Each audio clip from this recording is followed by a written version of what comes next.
Walang preno kung bumatikos, malalim at makatwirang komentaryo.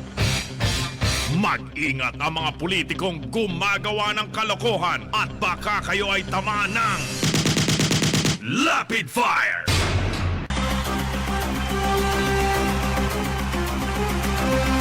Extended po ang state of calamity sa buong Pilipinas hanggang sa susunod na Setyembre 2021.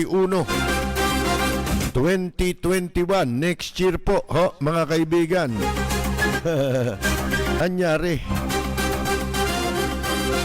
Bakit extended? Habang sa buong mundo po nagbubukasan na. State of calamity. Anong i-justify dito? Yan po babasahin natin, alamin natin mamaya At ika nga, nagyabang pa itong si Roque at ang palasyo. Hinamon pa ang European Union na i-revoke na yung pong tariff perks, Ito pong yung buwis na hindi tayo pinagbabayad ng buwis sa mga export. Yung pribileyo na yon hinamon pa ng palasyo na ika nga po i-revoke na, pawalang visa na. Alam na ba ninyo mga kaibigan na nag-issue ng sanction ang European Union? Yung mga magkakaalyadong bansa sa Europa para po mga kaibigan parusahan ang Pilipinas. Sabi nga hampas sa kalabaw, sa kabayo ang latay. Parusa ito sa mga nasa administrasyon. Pero ang latay po nito ay sa ating mga mamamayan at sa ating bansa. Nangyayari na po yung ating pong ibinabala. Matagal-tagal na doon po sa sinasabi nating magiging resulta. O kaya po kung tawagin yan consequence ng mga pagmumura, maling pamamalakad, human rights violation, etc. Lalo na ang China. Ito po, sanction. Ayan na, unti-unti na po ang sanction. Hanggang sa wala ka ng pagkukunan, ba't nasa gobyerno ka pa?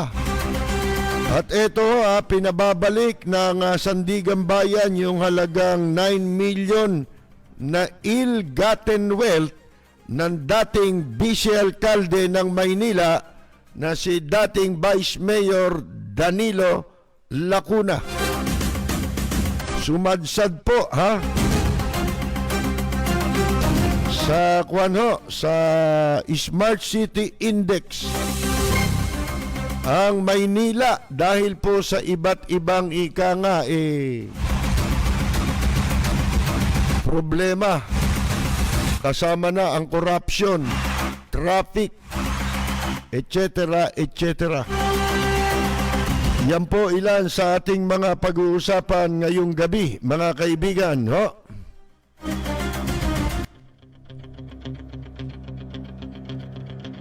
Walang preno kung bumatikos, malalim at makatwirang komentaryo. Mag-ingat ang mga politikong gumagawa ng kalokohan at baka kayo ay tamaan ng Rapid Fire! Pinahaba po ni Presidente Duterte yung pagkakadeklara ng state of calamity sa Pilipinas hanggang sa susunod na Setyembre taong 2021. Ito po ay nilagdaan sa pamamagitan o bisa ng Proclamation 1021 na ang bansa po na itong state of calamity ay pinahahaba hanggang September 13, 2020 o mula September 13, 2020 hanggang September 12, 2021. Ayos na ang buto-buto. Ang sarap mangurakot ngayon. Tuloy-tuloy. Walang puknat. Hanggang 2021. Kaya walang makakasuhan. Fiesta na naman mga kaibigan ng mga magnanakaw. Ano po? Ito daw po ang pasubali dito, maliban na lang kung mapapaagang magkaroon ng lifting sa pagkaka-extend o kung ito'y hihingi na ng pagkakataon September 16 pa ho ang petsa noong proclamation 1021. Malapit na sa 1081. Alam ba niyo yung 1081? Martial law yun mga kaibigan Ngayon, ang sabi ni Digong, ewan ko kung si Digong talaga may sabi nito. Baka yung mga kamote lang na nakapaligid sa kanya. At sinasabi, siya nagsabi. Yun po, mga kaibigan. Wala naman nakakaalam di ba? Sumakay daw sa motor. Gusto raw magmotor. Yung ba naman binabalita nyo pa? Dapat ikahiya nyo yun Sipin mo sa laki ng problema ng bansa, uunahin pa pagmumotorsiklo. Yung nakita ninyo, nakaupo lang yun mga kaibigan Para bang yun nasa wheelchair, magmula sa kama, iupo mo lang, di ba? Pwede naman yun mga kaibigan Lalo na, marami naman bubuhat dyan di ba? Daming PSG. Ngayon, para daw itong pagkaka-extend nito pong state of calamity para ang gobyerno, national and local, mga kaibigan, magkaroon ng sapat na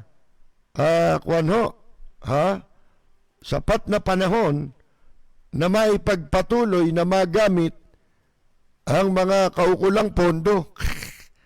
Magamit o manakaw, mga kaibigan, including the Quick Response Fund. Yan. Meron ako napanood sa isang bansa sa Africa yata ito. Meron mga naka-Amerikana. Hinabol yung isa, itim Parehong mga itim. Yung pala, yung presidente nila yon o prime minister nila.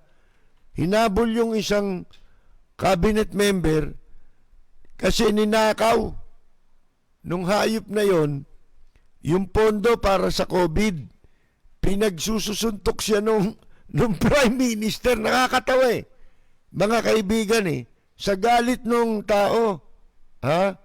Hindi naman ginawa ni Digong nyo kay Duque yun di ba? Si Duque may iyak pa, hindi naman nasasapok, di ba? Ito, mga kaibigan, at ito rin daw ay para payagan ng gobyerno at ang LGU na mamonitor ang halaga ng bilihin. Puro monitor lang naman yan Yun lamang bayad sa kuryente, mga kaibigan May nangyari ba? Winalangya ang taong bayan ng Meralco. May nangyari ba? Yun ang tanong mga kaibigan tapos bilihin. Wala naman kayong nakasuhan sa mga nagtataas ng presyo ng bilihin. Bakit? Puro kayo suggested retail price Wala namang mandatory. Di ba? Suggested. Ibig sabihin, mungkahi lang yun. Wala naman mga sanction yan. Pinaglululoko tayo Ito, to cut this story short, ibig sabihin, ito na yung sinasabi natin nung una, ayaw nyo pala nang may kalabang kayo. Ba't di na lang ninyo patagalin yung lockdown hanggang 2022? Nangyayari na nakita ninyo, mga kaibigan. Bakit? Mas gusto nila yan eh. Ito pala ang pinakamasarap na paraan. Magnakaw ka, wala. Wala lahat yan. Mga kaibigan, ang mga tao pwede mong utusang huwag kayo lumabas. Ha? Para hindi na kayo makapagreklamo. Ha? Mga kaibigan, lahat nagagawa na eh. Oh, ngayon, yan eh talagang, sabi ko na nga sa inyo eh, hanggang 2022. Oh, sinunod nila eh. Ito hanggang 2021 pa lang. Para wala mga pakampanya, di ba? Kasi 2021, Enero, magsisimula na yan. Yung mga politiko, yung politika dito sa Pilipinas. Sapagkat 1 taon na lang eh, ang malalabi sa 2021.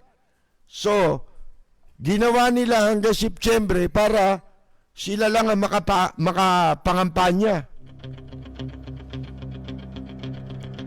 Walang preno kung bumatikos. Malalim at makatwirang komentaryo. Mag-ingat ang mga politikong gumagawa ng kalokohan at baka kayo ay tamaan ng Rapid Fire! Nakita nila ang ika nga epekto sa tao eh. Ang tao, wala naman, di ba? Kahit di mo palamunin yan eh. Saan kayo kukuha ngayon na ipalalamon? Kung yun nga may pondo na wala yung pondo eh. Wala naman kayo napalamon eh. Ang natanggap, ilang kilong bigas? 2, 3 kilo. Ilang pirasong sardinas. Pagkatapos, i-extend ka hanggang 2021, mga kaibigan. Magpapasasa itong mga nasa gobyerno, kaya walang mangyayari, mga kaibigan eh. Si Soto lang yata nagpapanggap eh. Si Senate President Soto, nagpapanggap na may mangyayari sa PhilHealth, di ba? Kung ano mga pinagsasasabi. Pagkatapos, sabi natin, walang mangyayari dyan. Iyan pinantatakip lang yan, panlibang sa tao, panlihis sa katotohanan. Pero napakalaki pa ng problema ang kinakaharap ng bansa natin. China, yan, pinakamalaki yan. Ano pa? Yung karamdaman, na sinasabi, kung bakit hindi nakakalabas, nakapagpapakita sa publiko, extend nyo, wala naman kayong ginagawa. Ang gusto pa, magmotorsiklo. Ano kinalaman yan sa pagpapatakbo ng gobyerno? Motorsiklo. Motorsiklohin nyo mukha nyo. Walang preno kung bumatikos. Malalim at makatwirang komentaryo. Mag-ingat ang mga politikong gumagawa ng kalokohan at baka kayo ay tamaan ng Rapid Fire! Yung mga kandidato nila nakakakampanya, di ba? Sila lang ang laman ng radyo telebisyon, dyaryo, sila na lang. Yung mga makakalaban nila wala sa dyaryo. So pag in-extend mo yan, sila pa rin ang nasa dyaryo. Hindi na mababalita kung sino mga karapat-dapat na tumakbo o yung ibang kandidato para hindi ka na makilala. Di ba? Hindi mo na makikilala yung ibang kandidato. Iyan ang paraan. Under the guise na aatupagin ang pagsinop sa pondo. Anong pondo sinasabi ninyo? Nawala na nga yung pondo. Mabuti na lang, merong mga bansa, Amerika, European Union, mga kaibigan, ang nakakahalata. Di ba? Kasi dito, wala na May isang channel ng television, sinasamantala, walang ginagawa lang, kundi samantalahin ang pagkakataon. Para mapunta lahat sa kanila yung magpasasa doon sa komersyal. Baliwala na ang interes ng bansa. Ano pinag-uusapan? pinag-uusapan, lalaki ng problema ng bansa. Ha? Ang daming walang malamon, ang daming hindi lumalamon, ang daming wala nang hanap buhay. Mga kaibigan, bagsak na ang negosyo, ang ekonomiya. Ha? Ano pa? Yung mga pondo ninanakaw, PhilHealth, pinagsasamantalahan yung COVID. Kahit hindi COVID ka namatay, ililista ka COVID. Kasi malaki makukuha sa PhilHealth, mananakaw. Kita ninyo, simula't simula yung sinasabi ko universal healthcare, wala yun. Mga kaibigan, ipatupad man nila yun, sandali lang ubos ang pera. Sino kasamang uubos? Mga private hospital. Diyan sila magkakamali. Mga kaibigan sa buhatan yan nakita na ninyo nangyari sa PhilHealth? Pagkatapos, yun daw universal healthcare, lahat na libre na. Magandang pakinggan, di ba? Paano, pag naubos ang pondo, makapagpapagamot pa ba? Hindi na. Wala na ibabayad Saan kukuha na ibabayad? Ninakaw na lahat. Ngayon, mabuti na lang yung mga malalaki nating problema na dapat solusyonan. Mukhang ang gumaganap na ng tungkulin para dito ang ibang bansa na para sa atin. Kasi kung sa atin, alam na nila na hindi tayo pinakikinggan ng ating pamahalaan. So, ano ginawa ng European Union, mga kaibigan? Sinabi ang ginawa ng European Union, naglabas sila ng parang resolution. Dahil sa paglala ng human rights violation dito sa bansang Pilipinas, pinariribok ng European Union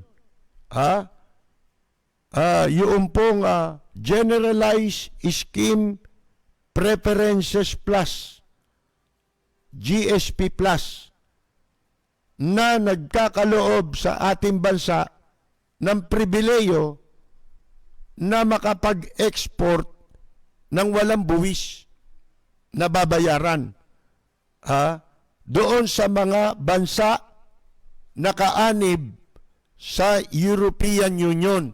Ito yung sinasabi ko, ito'y bunga na. Ito na yung consequence dahil sa kayabangan, pagiging hambog ng kasalukuyang administrasyon. Sipin mo, Canada, murahin mo. Europe, murahin mo. Hindi mo naman kaaway yan. Diba? Bakit minura? Pinuna yung yung human rights violation dito masama bang punahin? Ang tanong wala ba silang karapatan na pumuna kung merong nangyayaring human rights violation sa Pilipinas? Hindi masama. Masama yon kung hindi tayo kasali. Saan? Sa kasunduan na magpapahalaga sa karapatang pantao. Ang problema, kaya tayo pinakikialaman, tayo'y miyembro. Di ba? Parang United Nations. Sa United Nations, kaisahan niya ng mga bansa. Kung ano yung makabubuti para sa kapakanan, pangkalahatang kapakanan. Hindi kapakanan lang ng isa, kundi pangkalahatang kapakanan. Kung ano yung makakabuti, yun ang dapat na ipatupad nila at sundin ng lahat. Gaya natin, isang bansa, miyembro tayo ng United Nations, ganun din. Sa yung mga kilusan para sa pagpapahalaga sa karapatang pantao. Isa lang yan. Environment, kasama yan. Di ba? Environment, pakialaman. Ang teritoryo natin, pangangalagaan ng buong mundo. Kapag ka merong magtatangka na lapastanganin ang teritoryo ng isang bansang kaanib ng United Nations dahil merong sinusunod na international law of the sea, mga kaibigan. Merong pandaigdig na batas na sinusunod na gumugobyerno sa mga karagatan. Sabi nga natin, di ba?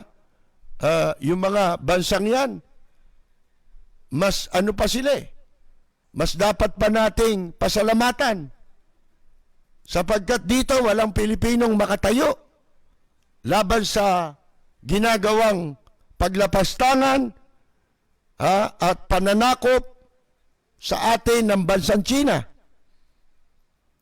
Pang-aangkin sa ating mga teritoryo. Na-analyze na natin yan, di ba? Kung ano ang importance o kahalagahan ng Pilipinas bilang strategic defense ng Amerika. Pag sinabi mong strategic defense ng Amerika, hindi nangangahulugang mahalagang depensa lang yan ng Amerika. Kung hindi, pati na ng mga bansang kaalyado niyan na hindi pwedeng ikompormiso ng isang administrasyon. Lalo-lalo na yung kapakanan nating mga Pilipino. Hindi pa yun eh. Sa issue ng territorial dispute na yan, manganganib ang seguridad ng buong mundo. Kaya, mauwi tayo, sabi ko sa inyo, darating ang oras, ito mga ito, matutulad kay Saddam Hussein. Yung ilalagay mo sa panganib ang seguridad ng buong mundo. Hindi ba? Dahil sa pakikipag-lips to lips mo sa gustong manggulo at magharing bansa sa mundo tulad ng China. Mga kaibigan. Ito, nagsisimula na. Ang masama nito, baka sumunod dito yung mga bansang nagkakaisa na yan, magpatupad na rin ng kanilang patakaran na hindi na sila kukuha ng OFW sa Pilipinas. Patay na tayo. Lalo itong Pilipinas, nakaasa lang ang ekonomiya nito sa ating mga OFW. Hindi ho ba, mga kaibigan? Pag nawala na yan, ngayon lang naramdaman ng malaking epekto Dahil sa marami ang nawalan ng trabaho. Dahil sa pandemya, mga kaibigan. Naramdaman yan. Ramdam na ramdam. Bagsak ang ekonomiya natin. Wala tayong pinagkukunan ng dolyar. Panay ang import dito. Puro import. Palabas ang dolyar mo. Hindi ho peso binabayad dyan. Wala ka naman pumapasok na dolyar. Mga kaibigan. At gustuhin mang magpadala ng mga Pilipino sa kanilang mga pamilya dito, wala silang ipadadala. Sapagkat yung mga nasa ibang bansa, na malagi sa ibang bansa, wala na Wala na rin silang hanap buhay. Mga kaibigan. Saan tayo kukuha ng pambayad sa utang? Lalo na, inilubog pa tayo nito lalo sa utang. Hindi mo naman nakita yung inutang nila. Hindi nila maipaliwanag hanggang ngayon. Yung ilang bilyon dolyar yun, mga kaibigan, na inutang sa panahon ng pandemya. Ayon na mismo yan sa datos ng Department of Finance. Wala na. Paano kung katulad nito, wala ka ng export? Ano ba may pagmamalaki nating export? Una, pinakamalaki nating export OFW. Tao ine-export natin, hindi produkto. Mga kaibigan, ano produkto natin? Saging? Tsaka mangga? Gano lang yan? May saging din na nanggagaling sa Hawaii. Hindi ba? Mga kaibigan. Kaya hindi mo monopolize yung export ng saging. Meron din sa ibang bansa pa, hindi lang sa estado ng Hawaii. Mga kaibigan, marami pang pinanggagalingan yan. Hindi naman natin sarili yung market niyan. Ano pa ba ine-export natin bukod dyan? Wala naman tayo talaga ma-export eh. Mga kaibigan eh.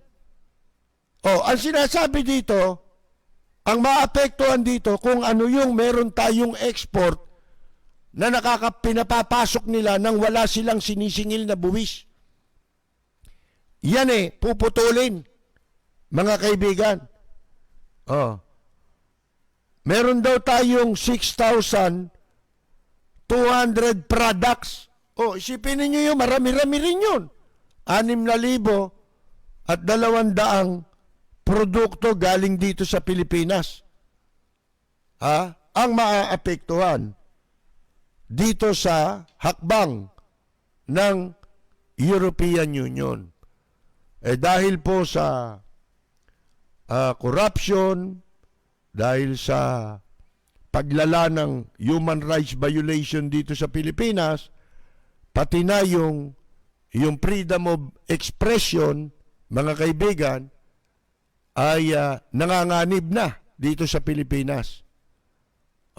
Ba't ikaw nakapagsasalita? Mga kaibigan, nakapagsasalita. Pero tinanggal ako dun sa dating istasyon, di ba? Kayo, nalalaman niyo yan eh. Ito sinasabi ito yung nagsalita dun sa kwan, pakinggan ninyo at panoorin ninyo.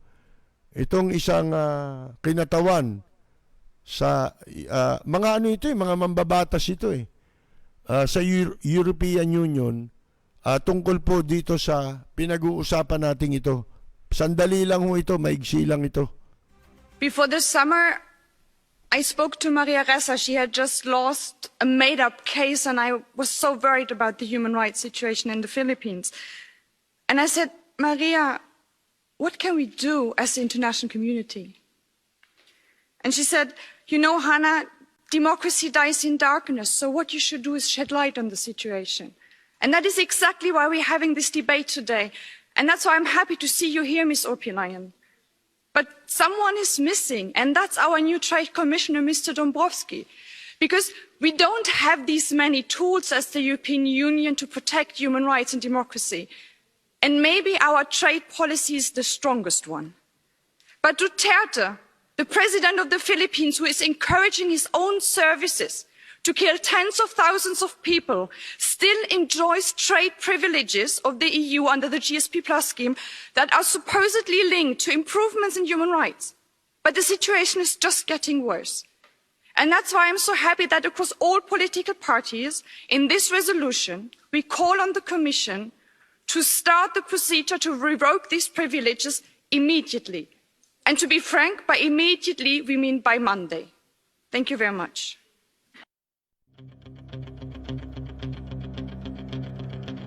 Walang preno kung bumatikos. Malalim at makatwirang komentaryo. Mag-ingat ang mga politikong gumagawa ng kalokohan at baka kayo ay tamaan ng Rapid Fire! Yung pong inyo narinig, yun doon nagbabase yung hakbang ng European Union, mga kaibigan.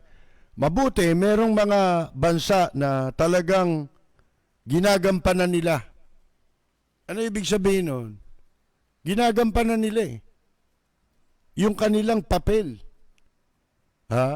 na sumunod doon sa kasunduan na tayo ay kabilang doon para ipagmalasakit ang karapatang pantao. Sana kung hindi tayo kasali. Kasali tayo dyan, mga kaibigan. Kaya tayo pinakikialaman. May pakialam sila sa atin. At sila naman, hindi sila nagpapabaya. Mabuti pa sila. Sapagkat dito, mabuti kung may mga taong ganyan, dito nagagawa nilang takban yan. Hindi ba? Nagagawa nila supilin niya, sikilin. Na yan ay ipaglaban dito sa Pilipinas, mga kaibigan. Pero, mabuti may mga ganon. At dyan, dahil kasali tayo dyan, may parusang katapat yan. Kaya nga, meron silang kaso, di ba? Sa International Criminal Court, mga kaibigan. At hindi basta-basta lang yan, mga kaibigan. Pero kung makapagsalita itong si Harry Roque, akala mo, wala siyang pananagutan eh. Mananagot ka rin, tandaan mo yan. Sabi pa kung gusto nilang dagdagan ang pahirap ng sambayanang Pilipino, sa panahon ng pandemya, so be it. We will accept that as history repeating itself. Tama na yung mga diskusyon na yan. Gawin nila, gusto nilang gawin. Naghamon pa sa mga panahon na ito, if they want to implement it, go ahead. They will be the biggest contributor to the violation of the right to life in the Philippines.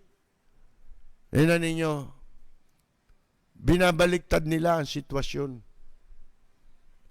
Ipinipihit nila na maging kasalanan yung human rights violation dito ng mga European Union. Kaya sila kumikilos para isanksyon ng Pilipinas upang ipakita nila na may katapat na parusa yan. Hindi po pwedeng wala silang gawin. At bakit nila ginagawa yan? Dalawang bagay lang. Kung ayaw mong sumunod, katulad ng ginagawa nito, nagmamatigas ka, ganun din ang sasabihin sa inyo. Di go ahead, di ba? Ituloy nyo katarantaduhan nyo. Yan din ang sasabihin sa kanila, mga kaibigan. Binabaliktad, bakit sila ba gumawa ng human rights violation dito? Kayo ang gumawa niyan Ano ibig sabihin yan? Hindi kayo makakaligtas sa pananagutan ninyo, kamukha ng sinabi nung bagong maestradong babae, pinakabagong maestradong babae sa Korte Suprema, nung in-interview siya. Ano sabi niya? Tungkol sa kaso sa ICC, tinanong siya, pwede bang mag-withdraw ang Pilipinas bilang miyembro ng ICC? Ano sabi nung maestrado? Hindi sila makatatakas sa kanilang pananagutan. Sapagkat ginawa nila ang pagkalas bilang miyembro ng ICC nung nasampahan na ng reklamo.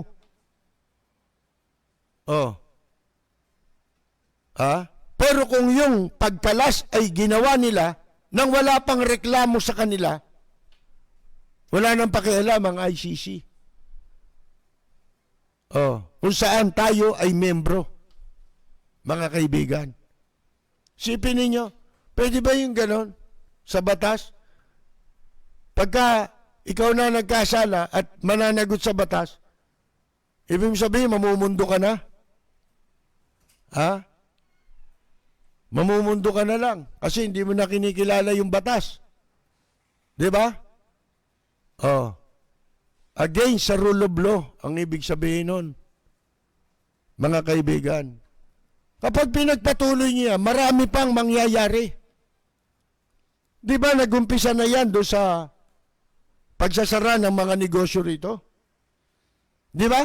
Na mga Nissan, o kung ano-ano pang kumpanya yan, Honda, Oh, marami pa yan. Kamukha ng ginagawang sanction ngayon sa China. Naglalabasan na mga negosyante ron. Ang Japan nga eh. Yung mga negosyo nila ron, may mga pabrika doon, binabayaran pa nila yung kumpanya. Yung kumpanyang Hapon na merong negosyo sa China para gamitin sa kanilang pag-alis doon. Makatulong pang-cover doon sa kanilang yung mawawala sa kanila dahil sa pagsasara nila ng kanilang kumpanya. Sinabi ko nga nung umpisa, di ba? Tinanin niyo nangyari sa Cuba. Ang Cuba ba nakabangon? Hindi nakabangon, di ba? Bakit? Nakasanksyon eh, hanggang ngayon. Gaano katagal ng panahon yan? Isipin mo yan. Ang solusyon dyan, ang mali dyan, mali pagkakaintindi nito eh. Ito si Roque, tsaka ng Palacio. Kung ang tao, hindi na natutuwa sa ginagawa ninyo, at wala na rin kayong kakayahan para gampanan ninyo ang responsibilidad ninyo sa gobyerno, ano ba ang tamang gawin? Hindi ba dapat bumaba ka na? Mag-resign ka na lang. Total, wala naman kami nakikitang meron pa kayong kakayahan eh. Ano mapapala namin sa direktiba? Extension ng state of calamity. Pero, yung mga sinasabi nyo gagawin nyo, wala naman yun eh. Kung meron man, hindi naman angkop doon sa sitwasyon. Malayo sa putok ng kanyon. Katulad niyang pagtatambak sa Manila Bay. Yan ba ang priority sa sa gitna ng hinaharap na pandemya? Ng buong mundo Ang buong mundo, walang iniisip ang mga gobyerno, makikita mo, iisa ang direksyon ng ibang mga bansa eh. Ano direksyon? Yung pagtugon sa problema. Ano ba problema? Yung magiging epekto ng pandemya.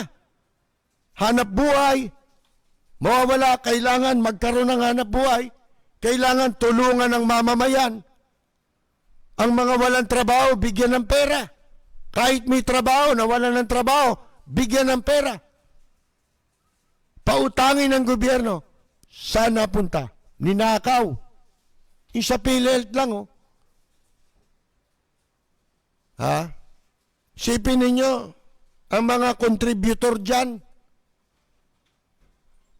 yung ibinabayad nila na butaw dyan sa PhilHealth, kinakaltas nila.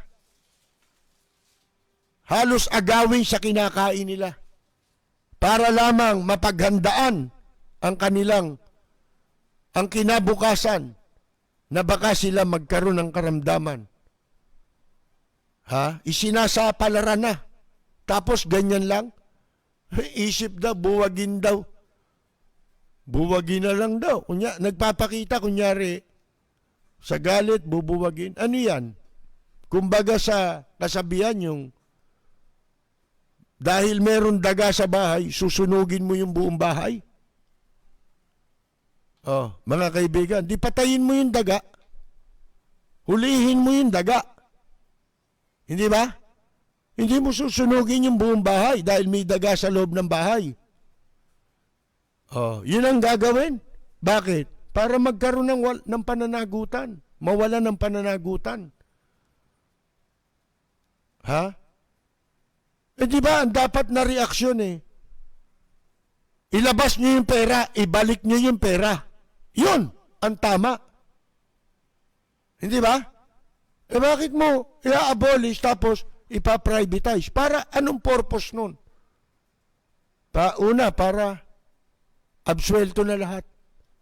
Makasuhan ka man, mababaliwala na kaso mo. Wala na kayong pinag-uusapan. Kumbaga, mutin academic na Di ba? Yung kaso mo dahil wala na yun. Pero hindi niya sinasabi, ibalik niyo yung pera. Yun ang importante ron eh. Kasi hindi niyo pera yan. Pera yan ng mga tao na naguhulog dyan. Ngayon, hindi nila nakikita eh. Kung wala ka ng kakayahan, huwag mong guluhin ng Pilipinas, huwag mong sabihin na ang Pilipinas, ano yun daw, gusto raw dagdagan ng pahirap. Hindi. Ang nagpapahirap kayo eh. Ito nga, sa totoo lang, sa dami ng gago, magnanakaw, walang hiya dito sa administrasyon ngayon, hindi naman na kailangan ng oposisyon eh. Kaya wag kayong, nagtataka tayo nga minsan, ba't wala nagsasalita? Hindi na kailangan eh. Self-destruct na eh. Kung tutuusin natin, kaya lang, napipinsala ang bansa at ang mamamayan natin. Lalo na sa ginagawang pagkumpormiso sa kapakanan at interes nating lahat at ng ating bansa sa mga inchik. Mga kaibigan, ito namang Navy, pumalag daw. Gusto nila kahit magtayo ng airport, kunyari, may pa-history pa si Bacoro eh. Yung POWIC ng Navy. Diyan sa Cavite. Yung pala, payag din sila. Sipin ninyo, payag din na matayo ang negosyo ng mga inchik dyan na airport. Tsaka ni Lucio Tax. Ang magkakaano pala dyan, magkakanegosyo. Tsak na malaki kinita ni Remuller yan, mga kaibigan. Sipin mo, hindi naman sila may-ari ng lupa. Tapos, ano ang epekto? Manganganib ang seguridad ng ating bansa. Sinasabi ni Bacoro kung ano yung kahalagahan pagdating sa depensa natin sa Manila Bay. Kung yan ay mananatiling kampo ng Philippine Navy. Wala eh. Hindi naman siya totally laban dun sa pag-ukupa ng mga inchik dyan. Sipin mo, inuukupahan ng inchik, ultimong Armed Forces of the Philippines natin. Mga kaibigan, anong klaseng AFP ito? Hindi ako naniniwala sa sinasabi ni Bacoro.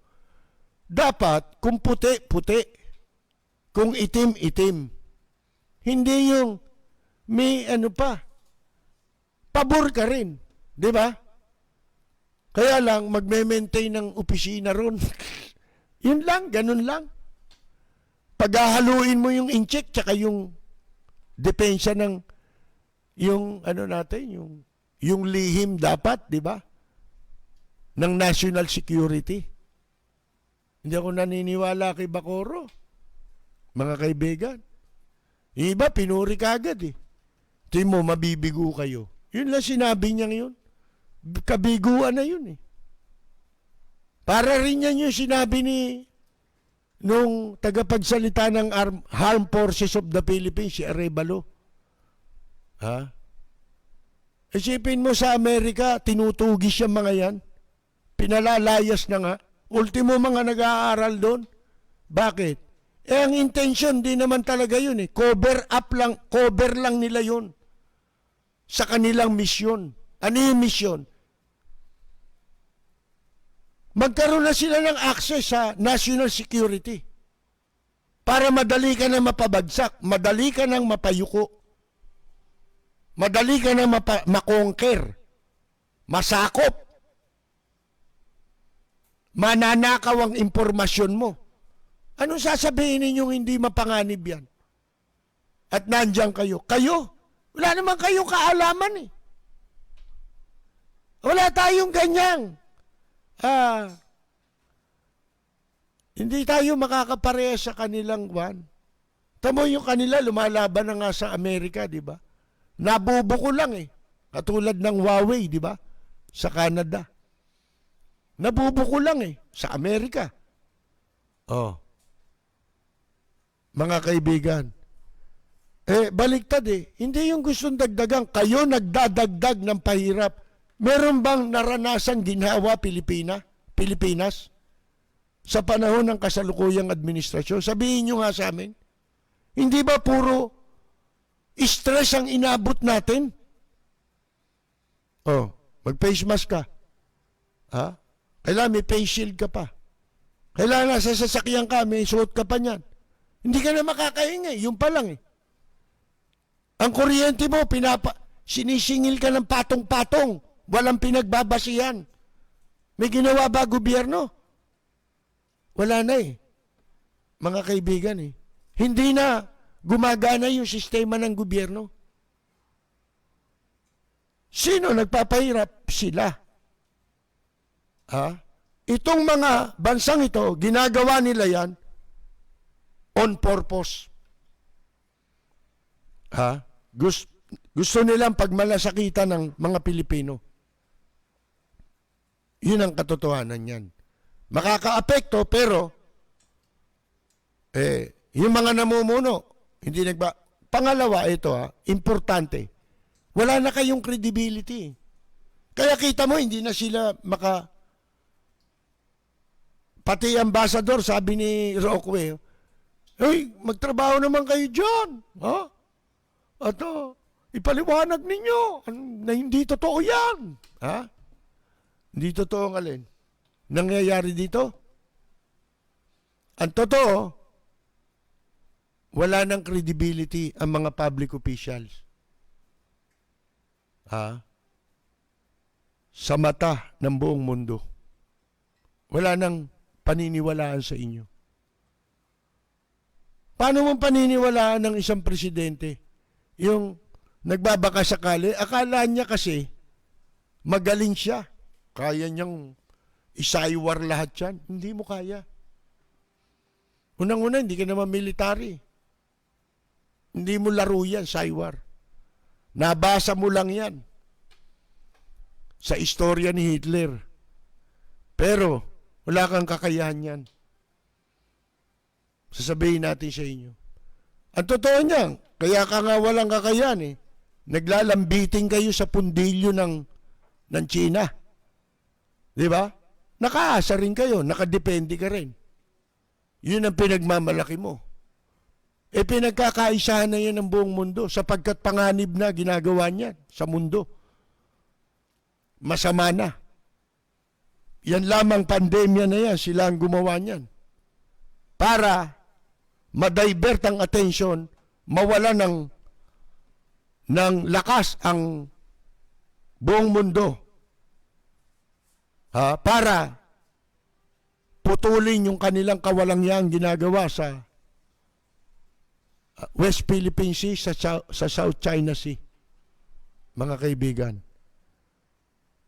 Ang solusyon dyan, kayo nagbibigay ng problema eh. Kayo gumagawa ng problema. Wala na kayong credibility. Di ba sabi, pinalaya raw, ito nag-iimbento pinalaya raw si Pemberton kasi binigyan daw ng pardon para daw baka raw, sinabi raw ni Presidente Duterte na baka raw, bibigyan tayo ng bakuna ng Amerika. Isipin mong kagaguhan ito, mga kaibigan. O ano mga sinasabi na lang. Napakababang uri na. Hindi po pwede sa international diplomacy yung ganyan. Yung style nyo, style ni Locsin na mayabang, si Finger, si Boy Finger, nagulpi nga yan eh. Ginulpi ng puti yan eh. Sa Manila Peninsula.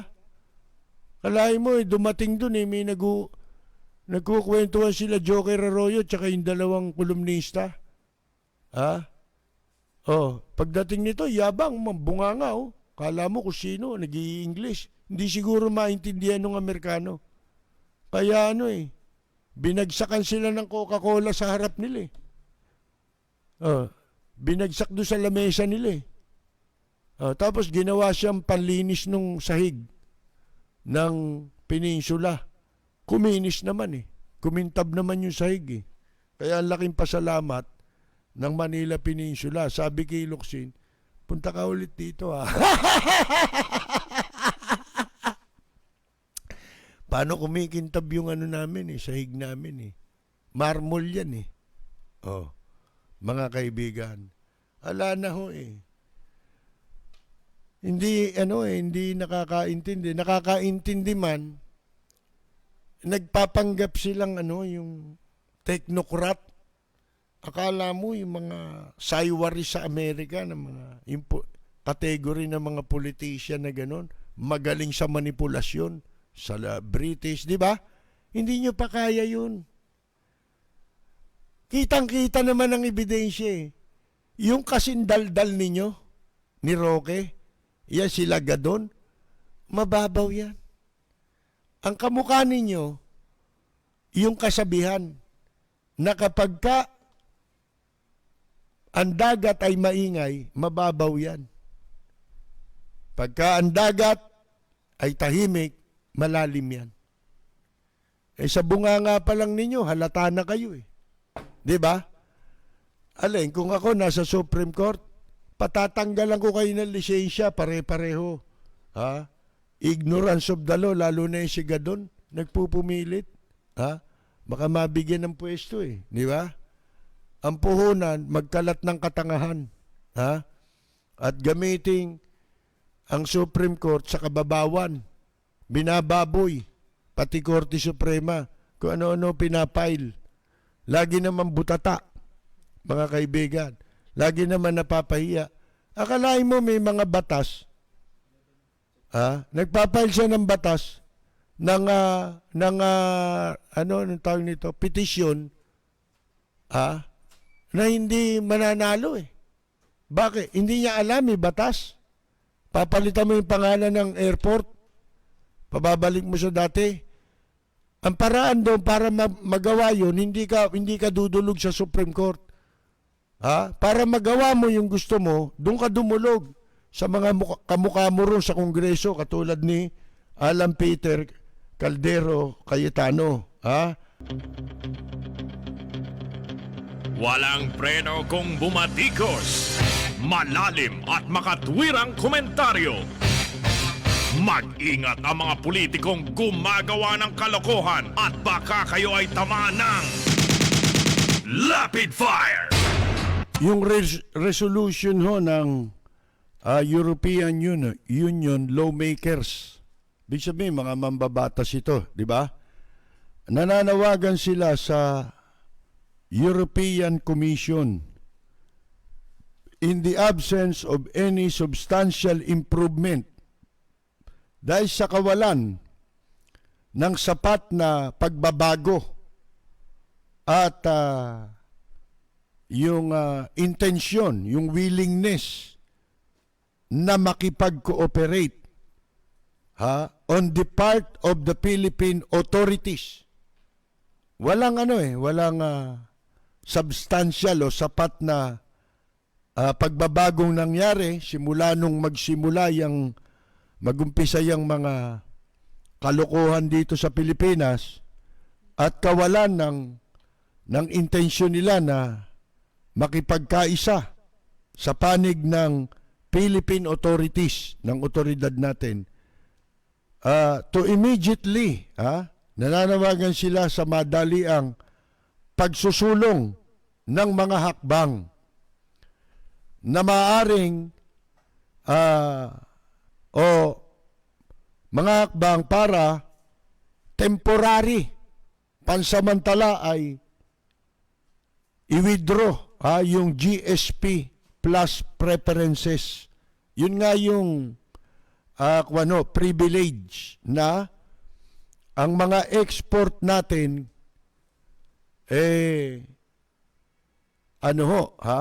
hindi binubuwisan. Temporarily, i-withdraw nila yan o ipatitigil yan, mga kaibigan. So, sanction yan. Ang tawag dyan, maliwanag na sanction.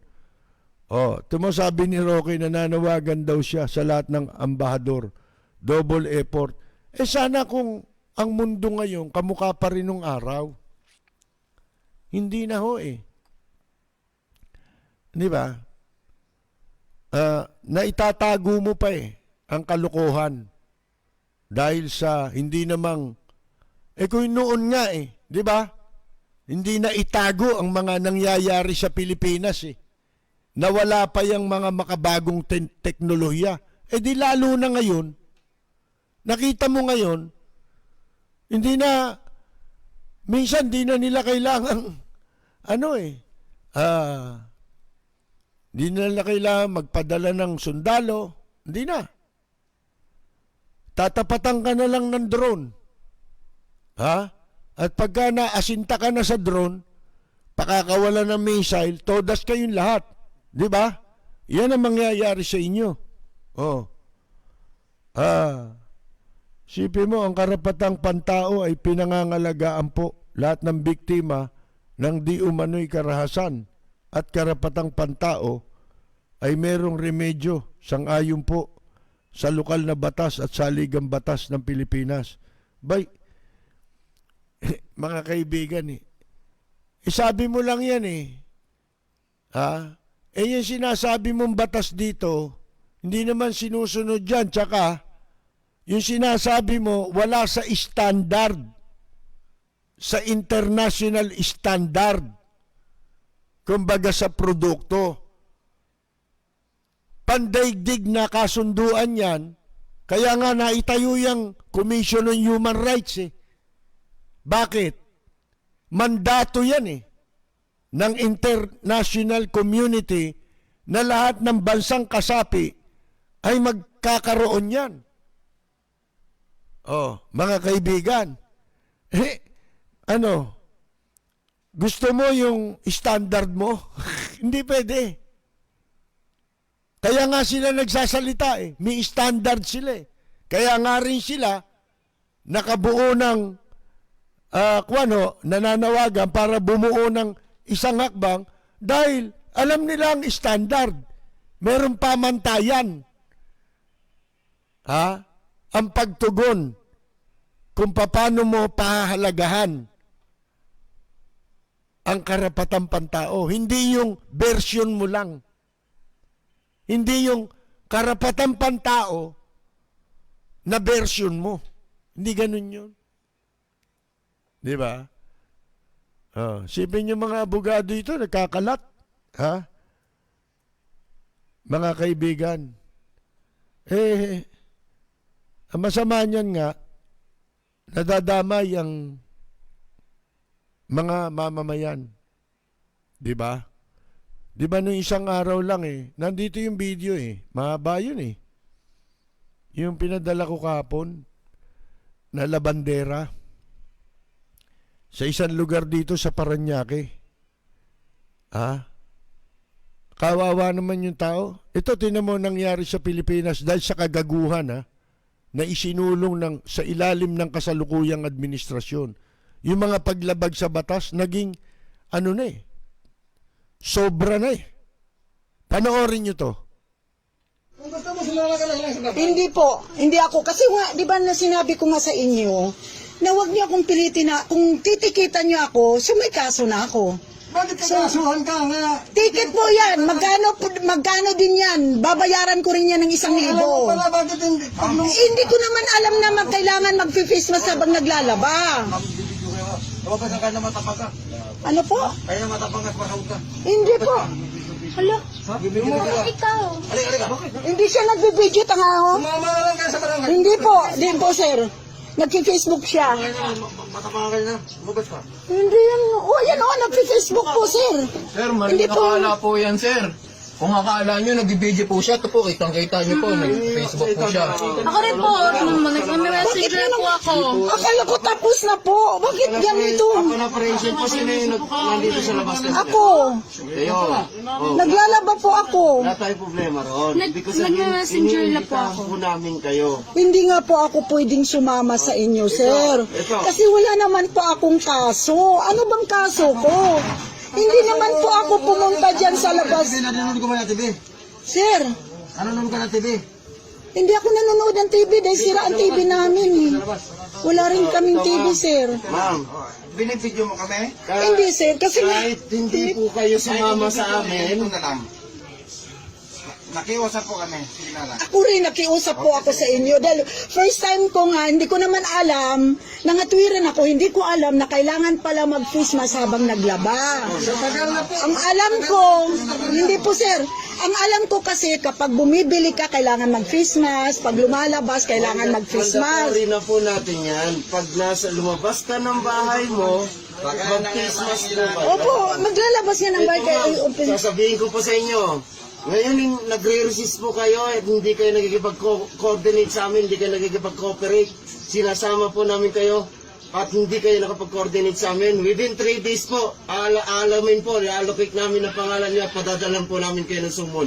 Mas lalong lalaki ang problema niyo. Hindi sir, bahala kayo. Kayo ng gobyerno. Bahala kayo sir, kung yun ang ano nyo. Kasi nga, ebidensya ko naman po dito na naglalaba po ako. Sige, bahala kayo. Kung kakasuhan niya ako, harapin ko yung kaso ko na yan. Basta ito, binidyo ko para protection sa sarili ko.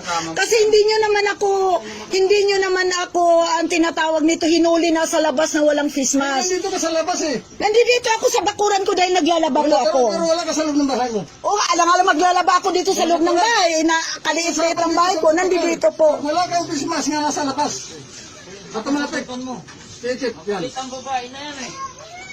Hindi sir, huwag niyo kayong nakikiusap, nanghingi nga ako ng pasensya sa susunod. Saglit, ako nakikiusap. Hindi ka naman inaano, sa barangay ka na lang mga... Hindi po sir, hindi yun na sir eh. Kasi nga, biro mo niyan, titikitan niyo ako pagdating sa barangay. Anuhin niyo na naman ako. Alin, Hindi na, sir. ano ba kinakatakot sa barangay? Hindi, Barangay na rin ang taga... Kaya nga, sabi ko, sa susunod, pwede na ako mag-face mask. Tikitan niyo namin eh. Bakit ikaw lang ang hindi nagtikita namin na marami doon oh. Hindi naman sila naglalaba eh. Nagtambay lang sa labas. Hindi naman ako nagtambay sa labas. Patingin na lang ID mo. Hindi ko ipapakita ang ID ko sir. Pasensya talaga sir, hindi ko ipapakita ID ko. Kaya hindi ko ipapakita. Naglalaba lang ako. Naglalaba lang po ako sa harap ng kakasuhan na nila ako, titikitan na po nila ako.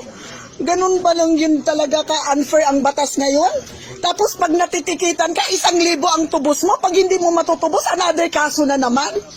Ganun po yun. Napaka-unfair ang batas naman. Ayan nasa harap ng tahanan ko, trespassing na yan. Trespassing yan. Nasa harap ng asan ang human rights ang tinatawag doon? Nasaan ang human rights? Sige nga. Nasaan ang human rights na yan? Yan ang sinasabi ko, nasa harap ng bakuran ko. Nasaan yung human rights? Hindi po ako pasaway dahil hindi ako naggala-gala dyan sa labas na hindi ako nag-face mask. Napanood nyo po, mga kaibigan, baliktad. Sila yung nandoon sa looban. Looban na yun eh. Kumbaga, sulok na yun eh. Hindi ka na makapaglalabas sa bahay mo. Siyempre, sa labas ng pintuan, naglalaba yung tao. Di ba? Tapos, gusto kang kunin ng barangay kung ano sinasabi ng mga hayop na yun. Ha? Hindi na, yun ang sinasabi natin. Hindi alam ang pamantayan eh. Walang pamantayan eh. Walang boundary. Walang hangganan yung nagmamarunong. Hindi naman mga marurunong. Bakit nila ginagawa yun? Wala hong iniwan yan. Ginagawang accomplishment yung mang-api ng tao. Sipin ninyo yan. Yan ba accomplishment nyo? Hayop kayo? Ikaw, Mayor Olivares, anong ginagawa mo? Ha? Ganyan lang ba yan? Sabihin na natin, walang nasaktan dyan, wala. Pero ganyan lang gagawin mo dyan. Ano yan? Panonoorin mo lang yung mga tao mo. Ha?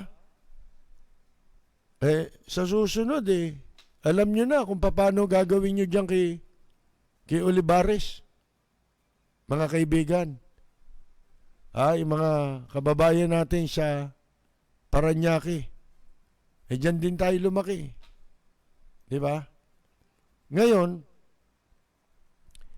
Doon mo makikita mga kaibigan ginagawang accomplishment yung pagmumultahin yung tao, 1,000. Bakit?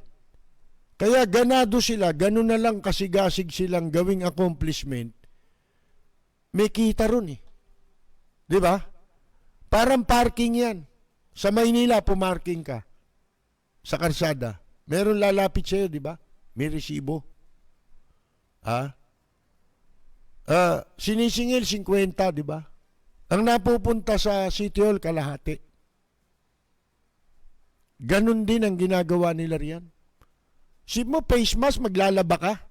Hindi ka naman sa karsada maglalaba. Doon sa labas ng bahay mo.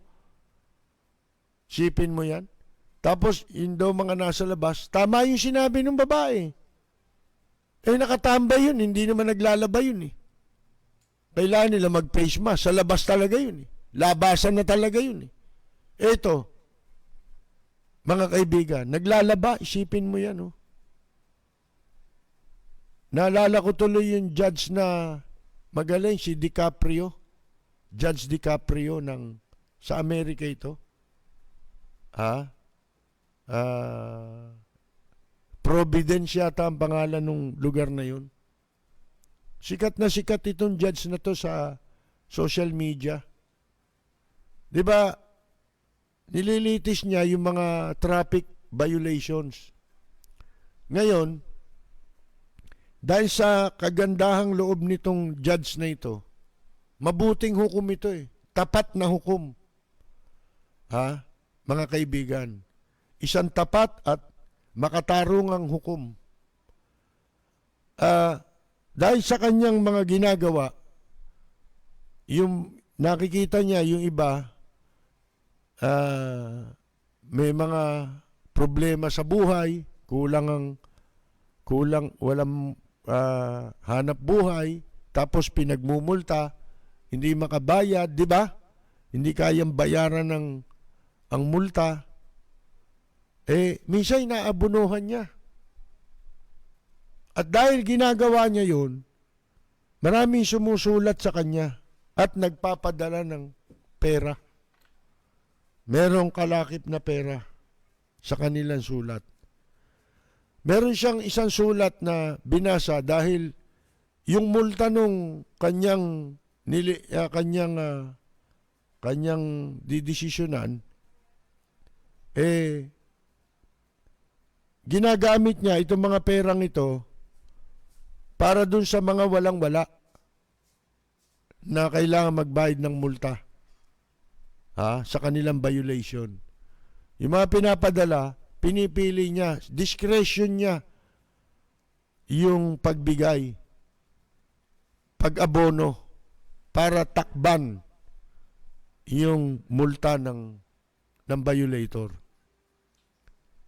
Alam nyo, yung isang sulat doon, ito Judge Anya, pinadala ko sa iyo, gamitin mo to para tulungan ang mga tao na walang-wala, di ba? Walang maipambayad. Discretion mo kung kanino mo gustong gamitin ito. Ang pakiusap ko lang, nung basahin yung sulat ang sabi nung sumulat, ang pakiusap lang niya, tratuhin mo sila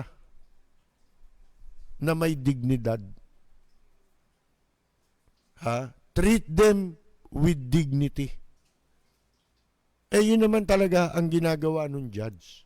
Kaya marami ang nagpapadala ng pera sa kanya. At siya naman, open. Halimbawa, walang maibayad dito. Illegal parking, may multa yan Siya nagbabayad. Lalo na kung yan, walang maipambabayad. Napakagaling nung judge na yun mga kaibigan. Itong mga hayop na ito, akala mo kung mga sino? Barangay pa lang, nakita ninyo, ang nangyaring abuso rito sa Pilipinas. Sila na nagsasabi kung ano bawal. Hindi naman bawal. Bawal yun kung lalabas ka ro sa labasan na. Hindi ka naman nakikipagchismisan eh, di ba? Naglalaba yung tao. Sila nga ang pumasok dun eh. Kaloob-looban na yun eh. Kundi mga walang hiyayan eh. Naghahanap ng accomplishment para kumita. Bida na sila, makapagpapasikat na sila, kikita pa sila. Tiyak yan, sigurado yan. Walang hiyayan Paranaque sa multa-multa. Meron nga dyan eh. Salot na camera eh. Diyan sa may kanto ng Santos yung sukat, ha? At saka ng Ebacom, ha? Naku, lintik po yung stoplight diyan, mga kaibigan, napakaliwa kung galing ka sa expressway. Kakaliwa ka rin sa Ebacom, ha? Lintik po ang bilis nung diyan, nung stoplight. Mabibiting ka talaga eh. Sinusuka yung kantong yun eh. Ang dami nagre-reklamo ron, mga kaibigan. Oh. Sipin mo yan, walang hiya talaga yan dyan. Eh siyempre, bakit magwawalang hiya ba yan kung matino ang nakaupo? Walang preno kung bumatikos. Malalim at makatwirang komentaryo. Mag-ingat ang mga politikong gumagawa ng kalokohan at baka kayo ay tamaan ng Lapid Fire!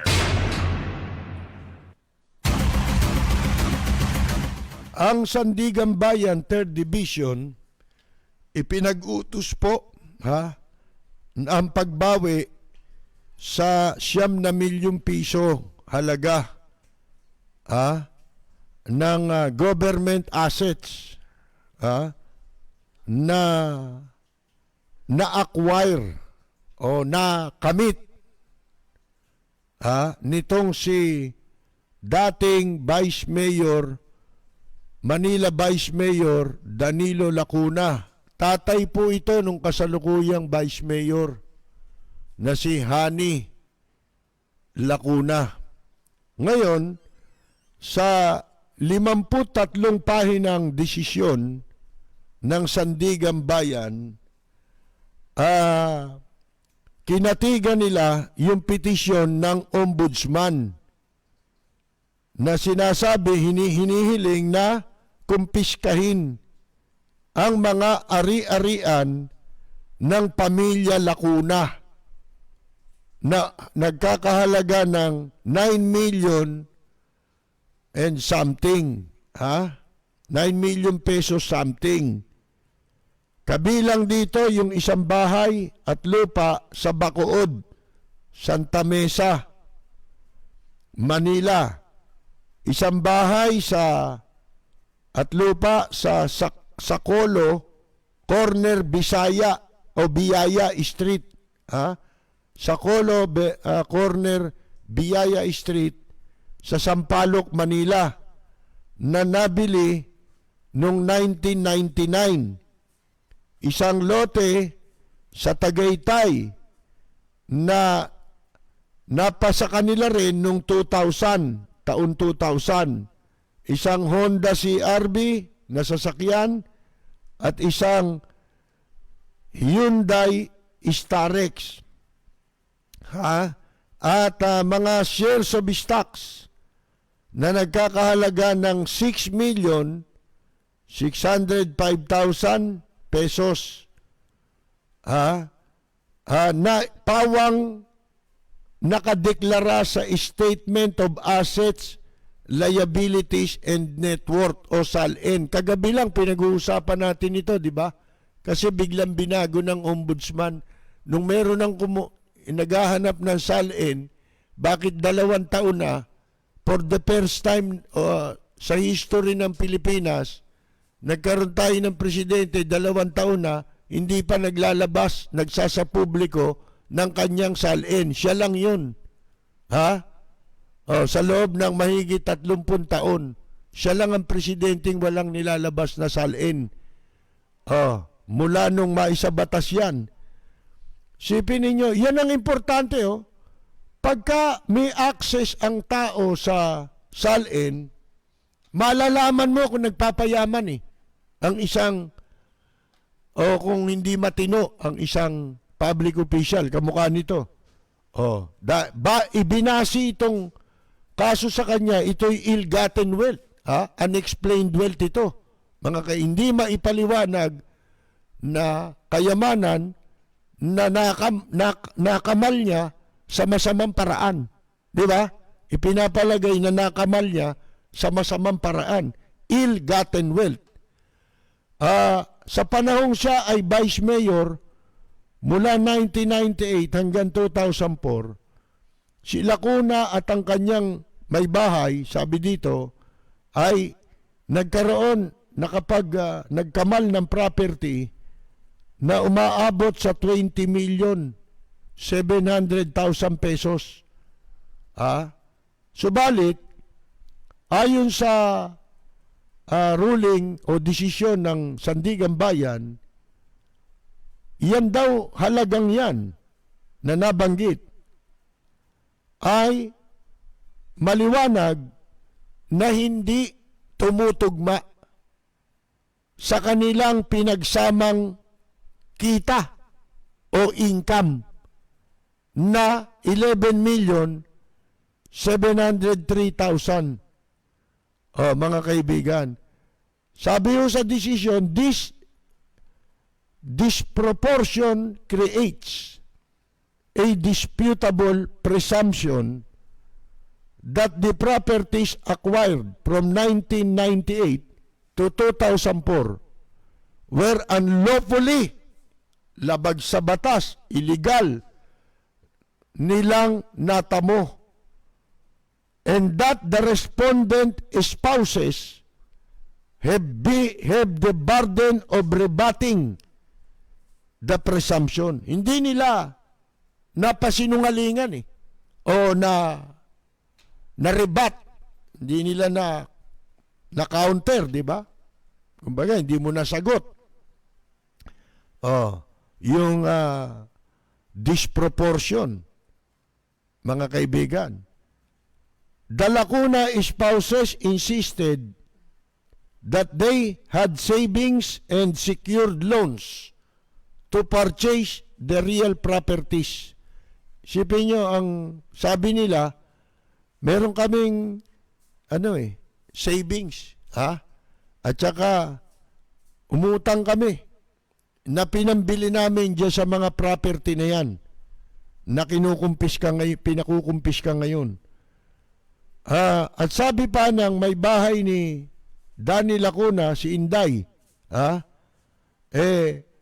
meron daw siyang minanang fish pond.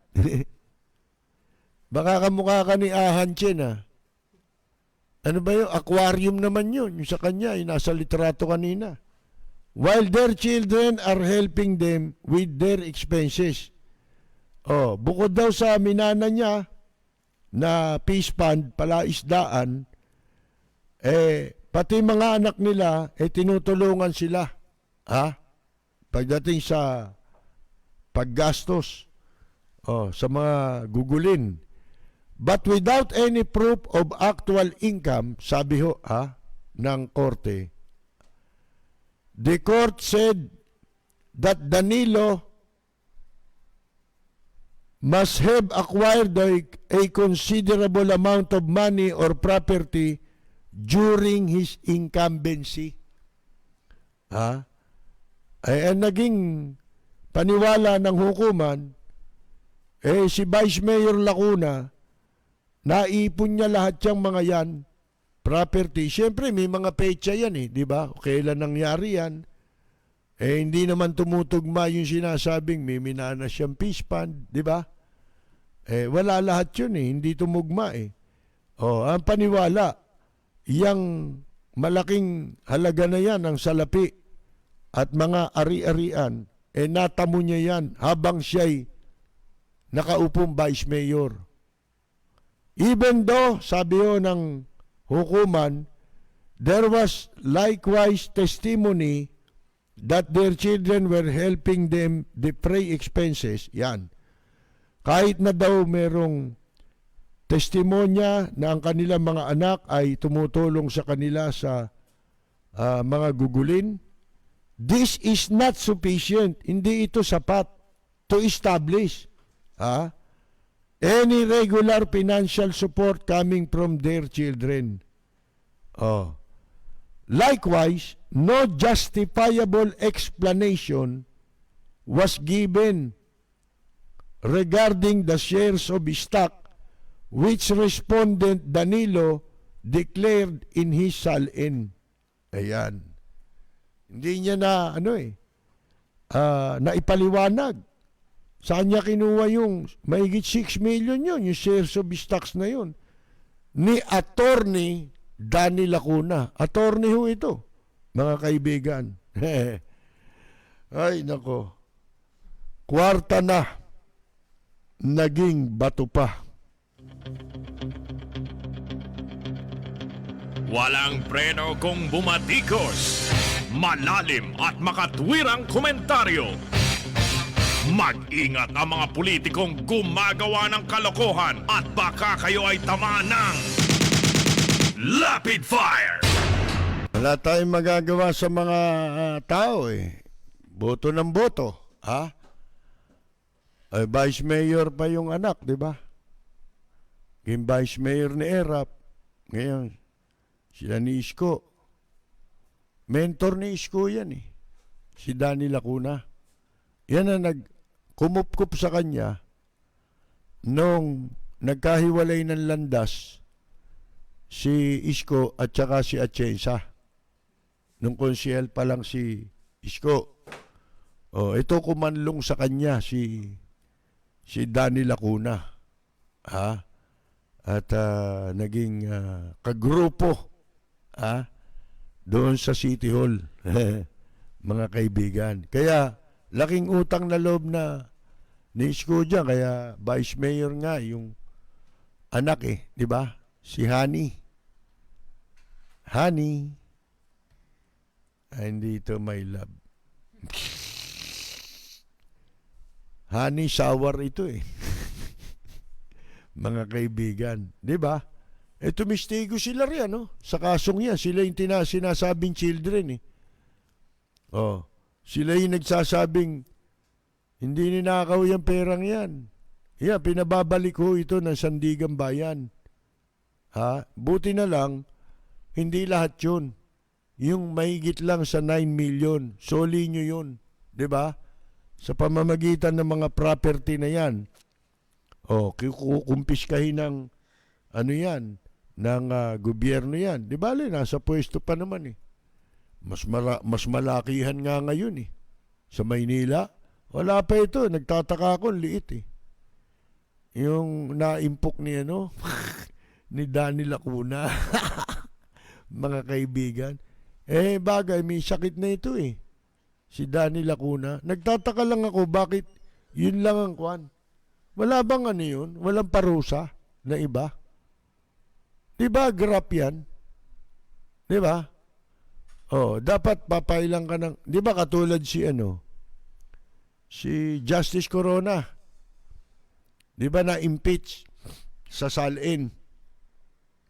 Pagkatapos nun, binibuild-upan siya ng kaso di ba? Sasampahan ng kaso sa ombudsman pa.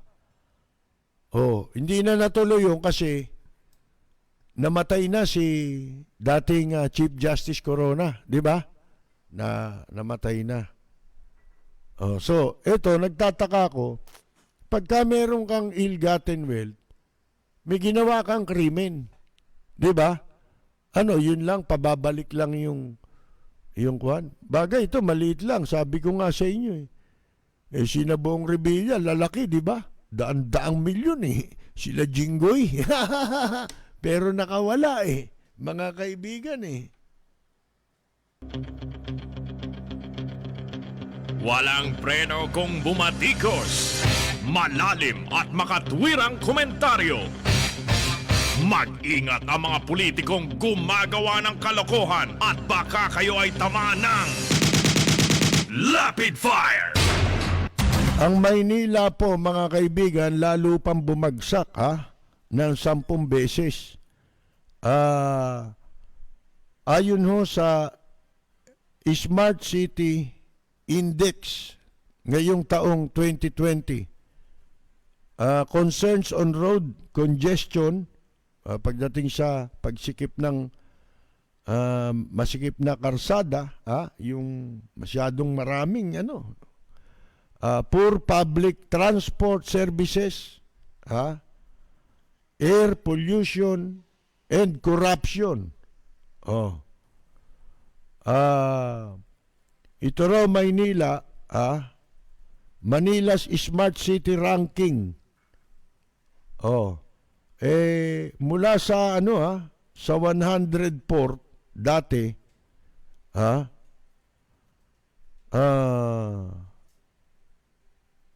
104 na ang Maynila out of 109 cities. Sipin mo 'yon. Lamang lang tayo ng 5 sa 5 bansa. Mga kaibigan, worldwide ito na inilathala po ng Institute of Management Development. Ayan, sa Singapore University for Technology and Design. Yan ang sinasabi po, mga kaibigan. Noong nakaraang taon, 94 tayo, pang 74. Ngayon, na 94 out of 102 cities. Or the 9th worst globally. Pinakamalala, pansyam sa pinakamalala. Ayan po mga kaibigan, nung nakaraang taon. Ngayon, tumaas pa tayo ron sa pinakamalala. Ayan ang sabi ho dito Yorme, tuloy mo yung yung White Sand Beach. Tsaka yung reclamation ng mga inchik. Ito naman si Ahan Chen ng DENR, itong pasimuno, mga kaibigan, ng kalukuhan dyan sa Roas Boulevard. Di ba nagkaroon ng fish kill? Lumutang ang mga isda, patay. Ang tubig, nagkulay tsokolate. Mga kaibigan, dahil humalo na yung katas ng dolomite sa Manila Bay. Ngayon, ang ginawa ng lukulukong ito, para pasinungalingan niya, maipilit niyang hindi nakamamatay ang dolomite ng isda. Kumuha ng aquarium at naglagay ng dolomite daw doon doon sa aquarium at nilagyan ng isda para daw ipakita niya hindi nagiging sanhi ng pagkamatay ng isda yung dolomite. Ano yan litrato lang yan Hindi naman na orasan yan di ba? Ngayon, hanggang kailan mo lalagay yung isda? Hindi naman nakalagay. Pero ang hindi niya alam, yung batas. Ano ba yung batas? Sa Section 6 ng Animal Welfare Act, may batas, di ba? Animal Welfare Act. Sa Section 6 niyan, ipinagbabawal ang paggamit ng anumang animal bilang eksperimento. Sa eksperimento, not expressly authorized kung hindi ka binigyan ng authority, hindi ka muna kumuha ng authorization at nagpaalam sa Committee on Animal Welfare. Kita ninyo? Gusto pa maging scientist Mga kaibigan, nag-aquarium. At may litrato pa ito, nando sa Manila Bay, hawak-hawak yung buhangin. Kala niya siguro shabu yun. Mga kaibigan, nagpapanggap na scientist Akala niya ganun ang pamamaraan. Para hika nga po. Alam ba ninyo nangyari dahil doon sa fish kill? Isa lang ang napatunayan Ang napatunayan ho dyan, mas matindi pala ang epekto nitong dolomite kung ikukumpara mo sa dynamite fishing. Di ba? Yung dynamite fishing ginagamitan nga ng dinamite di ba? Para yung mga isda madaling mahuli, patay lahat yun. Oy, ngayon na-discover natin dolomite lang pala Mga kaibigan, dolomite lang Patay na isda, huli na hindi ho ba? Walang preno kung bumatikos. Malalim at makatwirang komentaryo. Mag-ingat ang mga politikong gumagawa ng kalokohan at baka kayo ay tamaan ng Lapid Fire!